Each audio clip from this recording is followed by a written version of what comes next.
Hello, my name is Alicia Powell-Gillis, and I'm a senior editor at Route 50. Welcome to the Route 50 Pulse Check. In this conversation, we'll be chatting about labor and workforce issues within the public sector with Dayton Mayor Nan Whaley.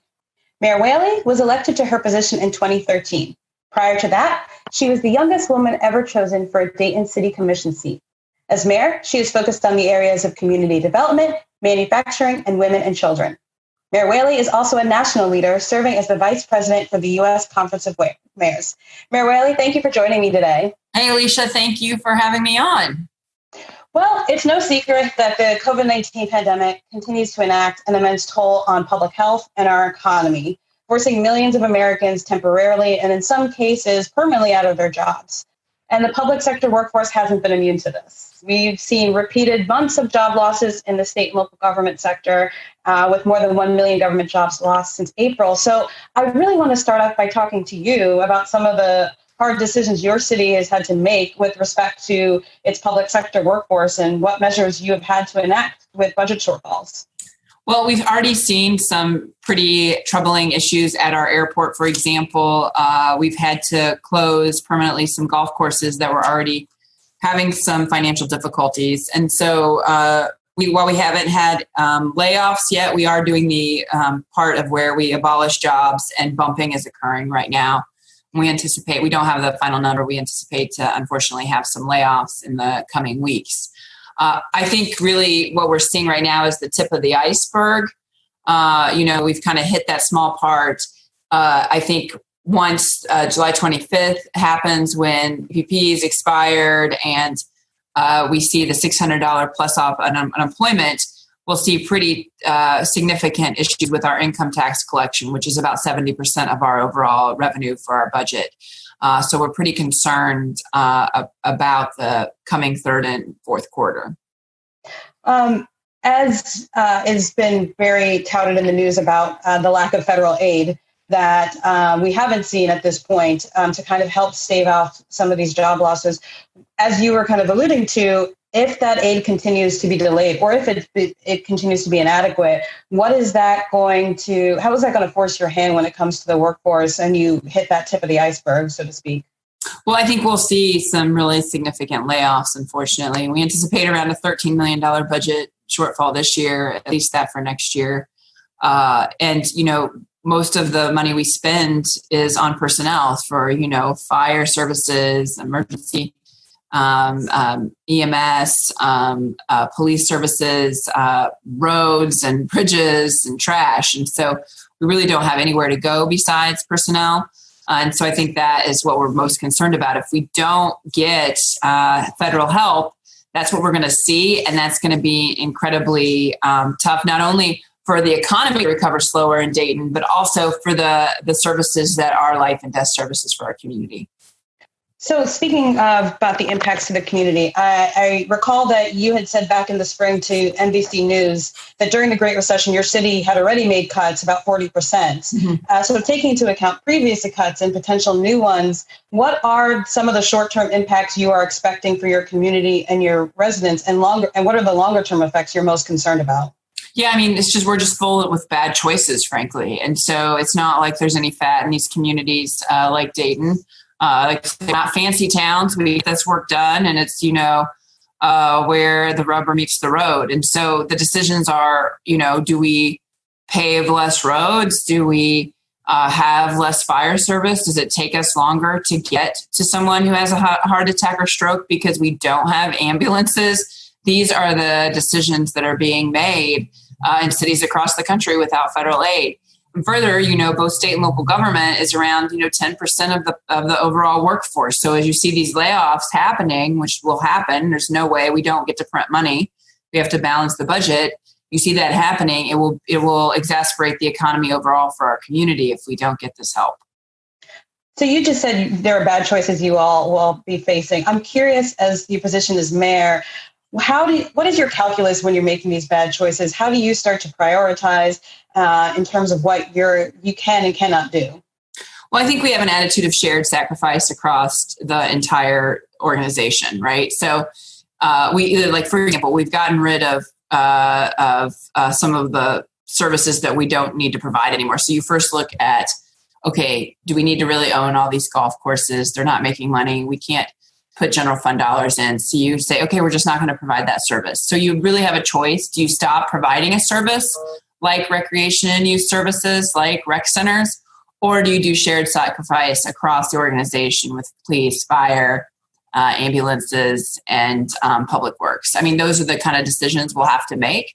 And those are bad choices all around. Plus, we know how important recreation and youth services are for the future of our community, right? So it seems pretty foolish to be saying, okay, we're just not going to do that service anymore when we know how important it is the future of our community and future generations. So these are the really tough decisions that we have to have. Again, these aren't services that our community can really do without. And I think that's really the point that we're trying to get across to the federal government. Do you anticipate that, for services, as you said, you may have to just cut and you just can't do them anymore? Do you anticipate that those cuts will be forever, or will there be things that you'll be able to pick back up at some point, or will there be a new model for how you kind of provide those services to the community? Well, that remains to be seen, I think. I'm sure there will be technology solves. We've been using technology, with that 40% workforce cut already. But I do think, I'll tell you this, we've been through recessions before in Dayton, and I don't really, typically, I can only think of one time where a service came back after a cut. Well, thinking more about those within the workforce, hearing that your position is either furloughed or layoff is very difficult. Mm-hmm. So I'm curious, how do you manage giving that bad news, and how do you handle continuing communicating with staff when all they hear is all of these projections about how the situation might get worse and force additional hardships? Well, we try to be very transparent about what's ahead of us. I think the City of Dayton employees appreciate that. It's not they think that I'm, being untruthful by any ways, but I think they appreciate that these kind of decisions now, if we don't get the help, they know there's no way that we can get the money. So they've been through this before, frankly. We had the Great Recession in 2009 and 2010. And I think what's really important is that they know everybody's going to be treated fairly. And that's I think the really important part as you go through these kind of contractions in the workforce. It's not pleasant. And, when you're doing work like we are, that is life and death services, it has implications not only to your organization, but the community at large. So you mentioned the Great Recession, and I know you had spoken in the Washington Post about that our current economic output will, and I'm quoting, will be even worse than the Great Recession by a factor of at least 2. Mm-hmm. So I'm curious to hear, what do you mean by that? What's the outlook for you in that regard? Well, you can just see by the job number loss in the region, and it's not, and if it's a U-shaped curve, if we don't have a V-shaped, which if you don't give if the federal government does not give state and local help, you will definitely not have a V-shaped curve. You'll have a U-shaped curve. And so because of that, just because of the sheer number of job loss we've seen in the region already, these folks are on unemployment right now. They won't be forever. That will have an enormous effect long-term for us. And so that's why I think when I talk about, we've seen these job numbers, we've seen this 10 to 15% unemployment rate, depending on the month. It is not going to be better when unemployment is over, right? People will not have resources. And so that will make the economy come to a halt. It will affect our income tax collection. It will affect our ability to collect revenue to do these services. That's why I'm thinking it is going to be so very bad. And the Great Recession was terrible, but the job numbers I've seen are a factor of 8 to 10 of what I saw at the Great Recession. So, and very quickly. So I think that's why I say it would be at least a factor to 2 to 3 worse than what we saw in the Great Recession. Well, my last question for you is, you and many others have talked about how the pandemic will fundamentally change how business is done. And I'm curious to hear, when you think about the fundamental changes, what is government going to mean after the coronavirus to you? Well, I think it depends, Alicia, honestly, on what the federal government decides to do. I think there's a great opportunity for government right now to provide services, to rethink how it provides the services, but it's going to need funding to do that. I think that there could be this story of government really stepping in the gaps, thinking about equity, thinking of the opportunities that we can to really make our communities less unequal and make them more equal. Or we continue to cut, and I'll tell you, when cuts like this happen, the inequities get exacerbated.